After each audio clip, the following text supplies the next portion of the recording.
한국직업방송과 연합뉴스TV가 함께 만드는 취업 전문 뉴스 투데이 고용플러스입니다.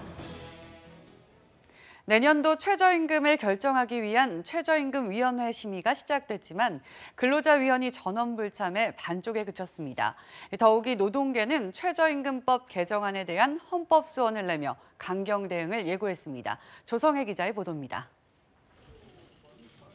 내년도 최저임금을 심의 의결하기 위한 최저임금위원회의 전원회의가 한 차례 연기된 끝에 어렵사리 열렸습니다. 그러나 개정 최저임금법에 반발해온 노동계는 예고한 대로 전원회의를 보이콧했습니다. 총 27명 중 공익위원 8명과 사용자위원 7명 등 15명만 참석한 반쪽짜리 회의가 된 겁니다. 대단히 안타깝다는 생각을 가지고 있고, 그러나 우리가 아주 중요한 최저임금 문제는 법적 치안이 있기 때문에 앞으로 일정은 최대한 맞추겠습니다. 헌법 정신 위배한 최저임금 계약법 폐기하라! 폐기하라! 노동계는 최저임금위원회가 아닌 헌법재판소로 갔습니다. 양대 노총은 개정 최저임금법이 노동자와 국민의 기본권을 침해한다며 헌법 소원 심판을 청구했습니다. 개정법 하에서는 최저임금이 인상되더라도 임금이 증가하지 않는 불이익을 당하는 바, 이는 헌법 제23조의 재산권과 제34조의 인간다운 생활을 할 권리를 침해하는 것이다. 최저임금위원회는 이번 회의를 포함해 이달 말까지 5차례 전원회의를 열어 내년도 최저임금을 심의할 예정입니다. 그러나 노동계의 불참이 길어지면 최저임금 의결은 결국 다음 달로 넘어갈 것이란 관측이 많습니다. 내년도 최저임금 고시 시한은 오는 8월 5일. 노사정이 늦어도 다음 달 중순까지 갈등 관계를 해소하고 대타협을 도출할지 주목됩니다. 연합뉴스TV 조성혜입니다. 은행 채용 비리에 대한 검찰 중간 수사 결과가 발표되자 꼬리 자르기식 부실 수사라는 비판이 나오고 있습니다. 국민들의 신뢰가 추락한 가운데 금융노조가 의혹 연루 CEO들의 퇴진을 요구하고 있어 금융권이 어떤 쇄신 노력을 보여줄지 관심이 쏠립니다. 김동욱 기자입니다. 검찰이 채용 비리와 관련해 6개 은행 38명을 무더기로 기소했지만 일각에선 책임자들에게 면죄부를 준 꼬리 자르기식 부실 수사라는 비판이 나오고 있습니다. 윤종규 KB금융지주 회장은 종손녀 부정 채용 의혹을, 김정태 하나금융지주 회장도 채용 비리 관여 의혹을 받았지만 기소 대상에서 빠졌습니다. 금융노조는 검찰의 재수사와 함께 두 회장의 퇴진을 요구하고 있습니다. 거기서 회장 행장들이 실제로 보고를 받고 그럼에도 불구하고 이것들을 묵인했는지, 그 책임이 그 윗선에 있는지를 밝혀냈어야 하는데 검찰이 다시 한번 제대로 수사 의지를 가지고. 윤 회장과 김 회장이 개별 혐의를 벗더라도 최고 경영자로서 책임을 회피할 수는 없습니다. 국민은행과 하나은행은 남녀 차별 채용으로 법인이 기소됐기 때문입니다. 금융위원회는 연초 올해 업무 계획을 보고하면서 채용 비리가 사실로 드러난 금융회사의 CEO와 감사에 대해 해임을 건의할 방침이라고 밝힌 바 있습니다. 일자리가 사회 문제로 떠오른 가운데 채용 비리가 부각되며 금융권에 대한 불신이 커진 상황. 거기 일하는 사람들부터 그런 신뢰가 없어진다고 하면은 과연 정말 안심하고 내 재산을 맡길 수 있는지, 정말 이렇게 뭐 컨설팅에 대한 상담을 할 수 있는지, 그런 부분에 대해서 아무래도 좀 사회적으로도 큰 문제가 아닌가 싶습니다. 금융권이 신뢰를 회복하기 위해서는 뼈를 깎는 쇄신이 필요하다는 지적이 나옵니다. 연합뉴스TV 김동욱입니다. 김상조 공정거래위원장이 과거 퀄컴을 상대로 1조 원 과징금을 부과한 것을 버금가는 사건을 조사 중이라고 밝혔습니다. 또 우리나라 대기업 비주력 비상장사의 일감 몰아주기에 대한 강력한 경고 메시지도 보냈습니다. 한상용 기자입니다. 김상조 공정거래위원장이 퀄컴 제재와 비견되는 결과를 낼 수 있는 사건을 다루고 있다고 밝혔습니다. 김 위원장은 현 정부 공정거래정책 1년의 성과와 과제 세미나에서 토론자로 나와 공정위 시장감시국에서 여러 사건을 하고 있다며 이같이 말했습니다. 퀄컴 제재는 공정위가 2016년 말 특허권 갑질을 한 퀄컴에 역대 최대 규모인 1조 311억 원의 과징금을 부과한 사건을 말합니다. 퀄컴 사건과 비견되는 사건이 무엇인지는 공개되지 않았습니다. 하지만 김 위원장이 이러한 파급력을 시사했다는 점에서 세계 최대 IT 기업 중 하나인 구글의 시장 지배력 남용 행위 여부를 지칭한 것 아니냐는 관측이 제기됩니다. 즉 모바일 게임 중 안드로이드 버전을 내놓으면서 구글 플레이 스토어에만 출시했는지 여부를 조사하는 것 아니냐는 분석입니다. 이와 함께 김 위원장은 우리 대기업의 일감 몰아주기 관행에 대해 거듭 경고했습니다. 또한 공정위가 문제 삼는 부분은 대기업의 비상장 계열사라며 상장사와의 차별성도 명확히 했습니다. 분명히 비주력 비상장 계열사라고 말씀을 드렸는데 어느 상장 회사의 주가가 폭락하는 바람에 여러 가지 어떤 어려움을 겪고 계신 분들도 있습니다만 문제 삼은 대상은 그 그룹의 주력 사업도 아니고 더구나 비상장인 상태에서 대주주이가가 다수의 지분을 보유하면서 계열사들의 일감 몰아주기로 부당한. 최근 삼성 계열사인 삼성 SDS 주가 하락에 소액 주주가 반발하자 공정위의 타깃은 비상장 계열사라는 점을 분명히 한 겁니다. 그러면서 김 위원장은 혁신 성장을 위한 새로운 생태계를 만들어내는 데도 앞장서겠다고 강조했습니다. 연합뉴스TV 한상영입니다. 공공기관의 채용 인원이 매년 늘고 있지만 고졸 채용은 갈수록 줄고 있는 것으로 나타났습니다. 공공기관 경영정보 공개 시스템 알리오에 따르면 공공기관 등 360곳의 지난해 정규직 채용 인원은 22,560명으로 지난 2013년에 17,270여 명보다 약 30% 늘었습니다. 하지만 이 중 고졸 채용 인원은 1,800여 명으로 5년 전보다 160명가량 줄어들었습니다.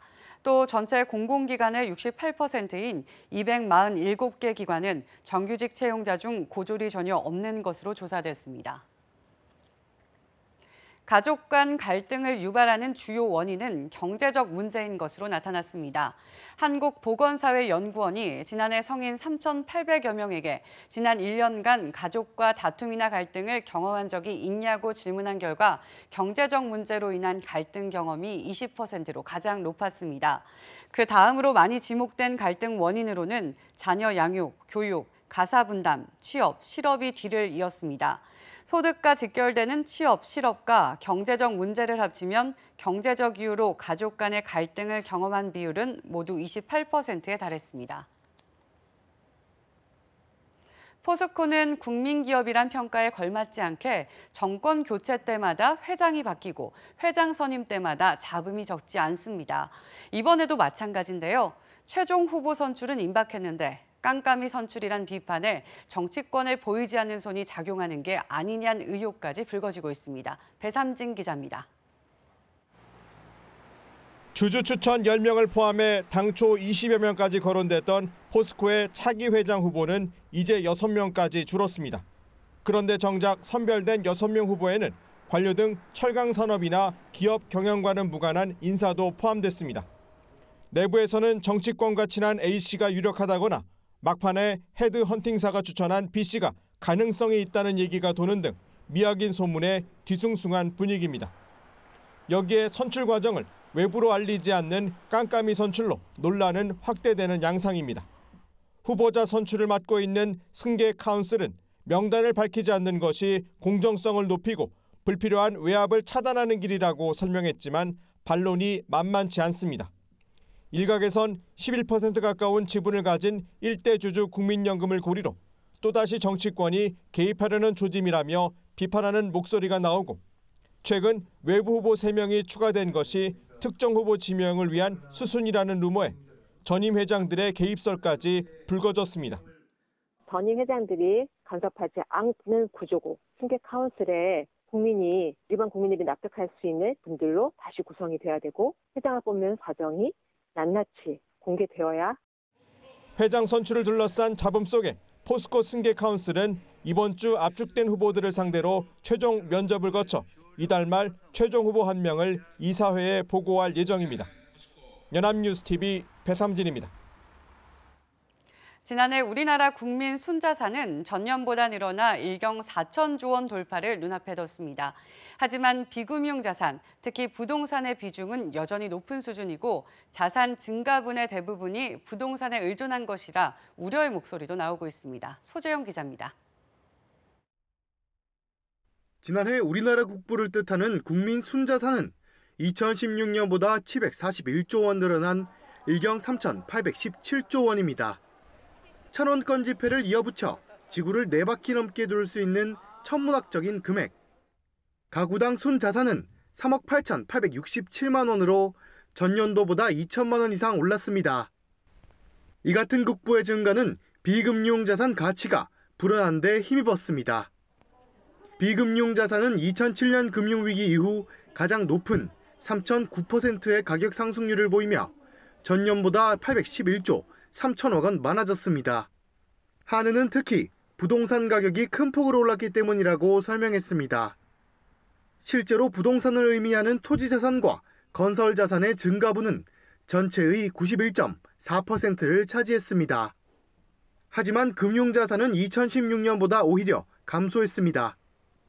금융자산에서 금융부채를 뺀 순금융자산은 전년 대비 69조 8천억 원 줄어 266조 원에 그쳤습니다. 이 때문에 2008년 이후 가계자산에서 감소세를 이어가던 비금융자산의 비중이 지난해와 비슷한 수준인 75.4%로 유지됐습니다. 이는 주요 선진국보다 여전히 높은 수준인데 가계대출이 1,500조에 달하는 만큼 위험 요인이 될 수 있다는 분석입니다. 금리가 높아지면은 이제 부동산 가격이 하락할 가능성이 높고 대개 이제 부동산 구입을 하면서 가계부채가 거기에 끼어 있기 때문에 가계부채가 부실화될 수 있는 이런 문제점이 있다고 볼 수 있습니다. 국부라 불리는 국민 순자산이 늘어난 것을 마냥 환영할 수만은 없는 이유입니다.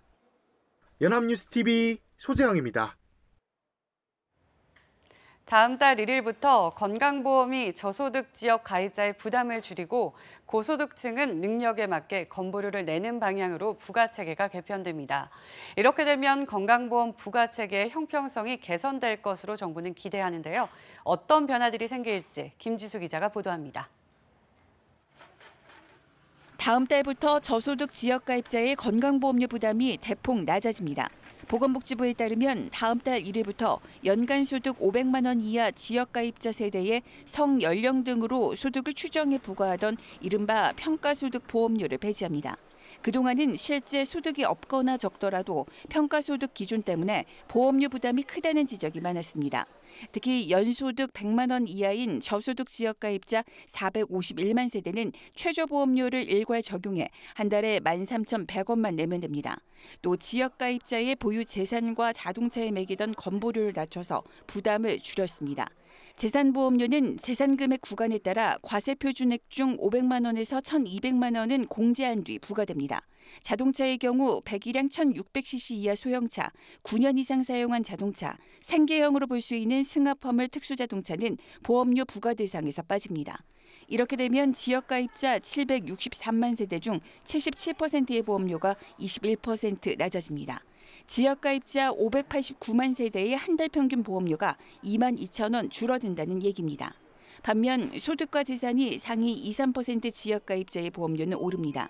지역 가입자 중 연소득이 3,860만 원을 넘는 상위 2% 소득 보유자와 재산 과표가 5억 9,700만 원이 넘는 상위 3% 재산 보유자 등 39만 세대의 보험료는 약 12% 인상됩니다. 정부는 건보료 부과체계를 다음 달부터 1단계, 4년 뒤인 2022년 7월 2단계 개편합니다. 연합뉴스TV 김지수입니다.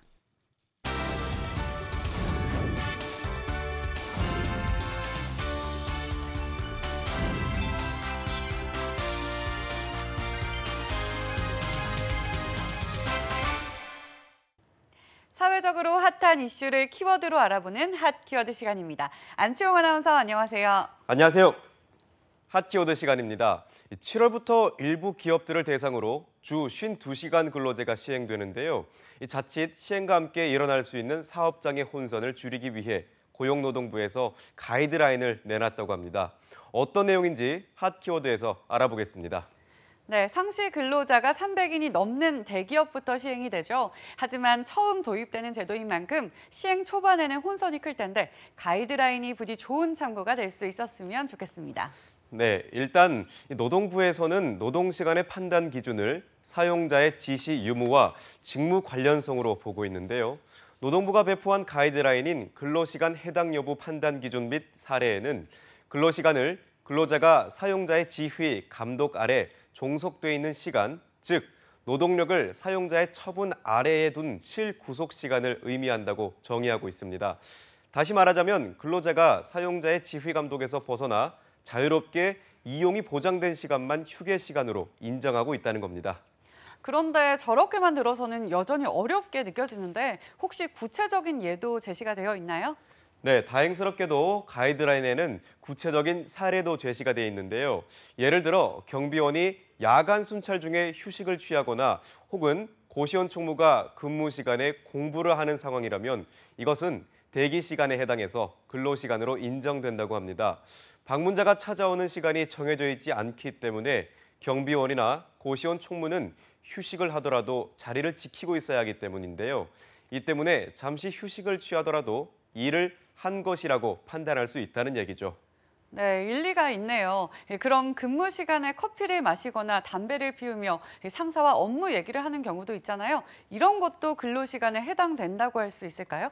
네, 아마 많은 분들이 궁금해하실 텐데요. 근무 중에 사내 휴게실에서 커피를 마시거나 담배를 피우며 잠시 휴식을 취하는 경우도 근로시간으로 간주합니다. 언제든 사용자가 일할 것을 지시하고 일터로 복귀할 수 있는 상태는 근로시간에 해당하기 때문이라고 하는데요. 다만 회사 밖에서 커피를 마시거나 담배를 피우는 경우는 근로시간으로 인정받기 어렵다고 합니다. 그렇군요. 그럼 회식이나 워크숍 역시 근로시간으로 인정받을 수 있겠어요. 네, 근데 이 부분이 조금 애매합니다. 워크숍, 기념식 등 상사가 참석을 지시한 사내 행사는 역시 업무의 하나로서 근로시간으로 인정받을 수 있는데요. 하지만 가이드라인이 참고한 법원 판례에서는 구성원의 사기 진작이나 친목 도모를 위한 행사는 근로시간으로 인정하지 않는다고 합니다. 그래서 회식은 친목 도모의 목적이 크기 때문에 상사가 참석을 강요했더라도 근로시간으로 인정받을 수는 없다고 합니다. 네, 회식이 업무 선상의 연장이 아니라니 이 부분에 대해서는 논란이 많겠는데요. 이 회식에서 업무 지시가 이뤄지는 경우가 많잖아요. 이로 인한 스트레스도 참 많고요. 그렇습니다. 그런데 논란인 내용은 이뿐만이 아닌데요. 휴일에 법인카드로 거래처 사람들과 치는 골프 역시 회사가 아닌 상사인 상무나 부서장의 명시적, 묵시적 지시로 휴일 골프를 나갔다면 이 사용자의 구체적인 지휘 감독으로 이뤄진 것이 아니기 때문에 근로시간으로 보기 어렵다고 합니다. 근로시간으로 인정받으려면 최소한 사장 이상의 사용자로부터 승인을 받아야 한다는 거죠. 네, 그런데 주말에 이뤄지는 접대의 경우 실제로 사장의 승인까지 안 된 상태에서 이뤄지는 경우도 많잖아요. 자발적으로 이뤄지는 업무가 아닐 텐데 이 부분에 대해서 아쉽게 생각하는 근로자들도 참 많을 것 같습니다. 네, 맞습니다. 또 숙직 근로도 비슷한데요. 가이드라인에는 숙직 근로에 대해 연장이나 야간, 휴일 근로 수당 등을 받기 어려운 경우로 명시돼 있습니다. 숙직 근로는 일과 후에 업무를 끝내고 정기적 순찰을 돌거나 전화와 문서를 받고 또 기타 비상 상태 발생 등에 대비해서 회사에서 대기하거나 전화가 가능한 자택에서 대기하는 경우가 대부분인데요. 이런 업무는 당초 근로계약에 따라 의무로 이행하는 것이기 때문에 사용자가 정상 근무에 준하는 임금을 지급할 필요가 없고 연장, 야간, 휴일 근로수당 등에 해당되지 않는다는 거죠. 다만 숙직 시간 중 노동 강도가 본래의 업무와 비슷하거나 상당히 높을 경우엔 소정의 가산임금을 받을 수는 있다고 합니다. 그렇군요. 그럼 출장의 경우도 숙직 근로처럼 일과 후에 이뤄지는 업무가 될 수 있잖아요. 이 경우에는 어떻게 되나요? 네, 출장의 경우는 밖에서 이뤄지기 때문에 노동시간 산정이 어려운 만큼 소정 근로시간이나 통상 필요한 시간을 근로한 것으로 간주할 수 있다고 하는데요. 다만 통상 필요한 시간에 대해서는 노사 간의 서면 합의를 통해서 정하는 것이 바람직하다고 권고하고 있습니다. 해외 출장 역시 비행, 출입국 수속, 이동 시간 등에 걸리는 시간의 기준을 노사 간 합의로 정하는 것이 바람직하다고 명시되어 있는데요. 이처럼 애매한 기준의 가이드라인으로 인해서 일각에서는 오히려 더 혼란만 가중된 것이 아니냐는 지적도 일고 있는 상황입니다. 네, 주 52시간 근로제 시행을 코앞에 두고 있지만 해결해야 할 과제는 여전히 많아 보입니다. 하지만 그럼에도 주 52시간 근로제의 시작에 의미가 있는 것은 저녁이 있는 삶으로 향하는 첫걸음이기 때문입니다. 이 첫걸음이 무색하지 않도록 보다 상세하고 명확한 가이드라인이 다시 제시되어 기업과 근로자의 혼란이 최소화되기를 바라겠습니다. 지금까지 핫키워드 안치홍 아나운서였습니다. 고맙습니다. 고맙습니다. 지금까지 투데이 고용플러스였습니다. 오늘 저희가 준비한 내용은 여기까지입니다. 함께해 주신 여러분 고맙습니다.